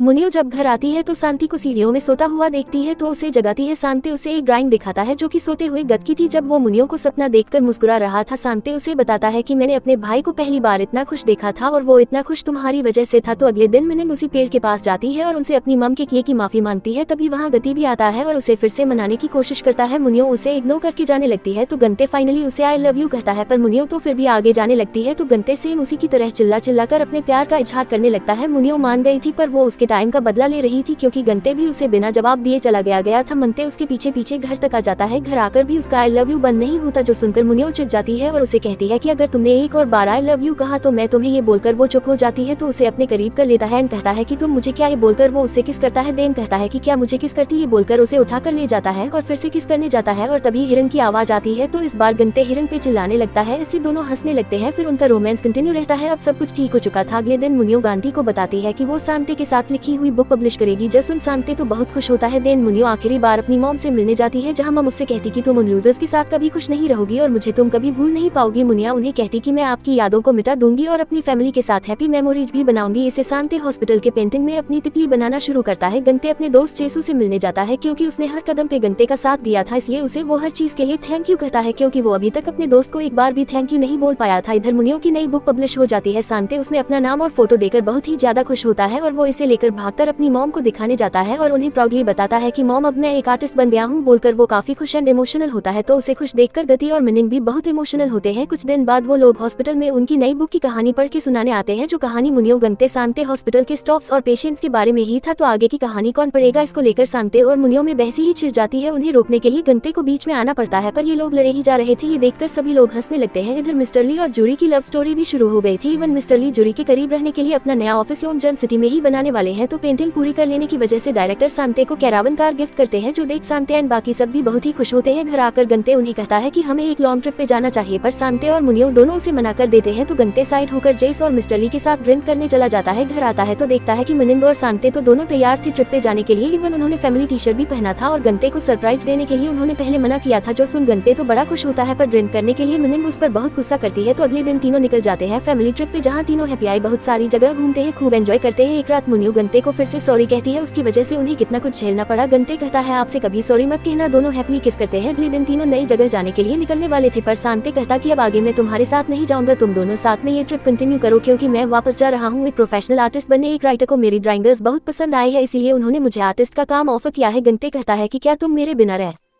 सकोगे। सांते कहता है कि मैं सिर्फ मेरा हूँ और तुम सिर्फ तुम्हारे हो, और वैसे भी मैं तुमसे बड़ा हूँ, इसलिए मैं अब अकेले रह सकता हूँ। ये सुन गंते बहुत इमोशनल होता है कि फाइनली उसका भाई रिस्पॉन्सिबल बन गया और अपना ध्यान खुद रख सकता है। तो सांते उसे गले लगा लेता है। कुछ देर बाद मिस्टर ली उसे पक करने आते हैं, तो वो मनिंग और गन को बाइक कहकर चला जाता है और मनिंग और गंते अपनी ट्रिप कंटिन्यू करते हैं। फाइनली ये सभी अपने अपने लाइफ हैप्पी बिताने लगते हैं और वो काली परछाई हमेशा के लिए गायब हो जाती है। इसी हैप्पी एंडिंग के साथ इस ड्रामे का एंड यहीं पर होता है। ड्रामा कैसा लगा कमेंट करके बताना। वीडियो पसंद आए तो वीडियो को लाइक कर देना। चैनल पर पहली बार आए हो तो do subscribe and hit the bell icon. मिलते हैं लव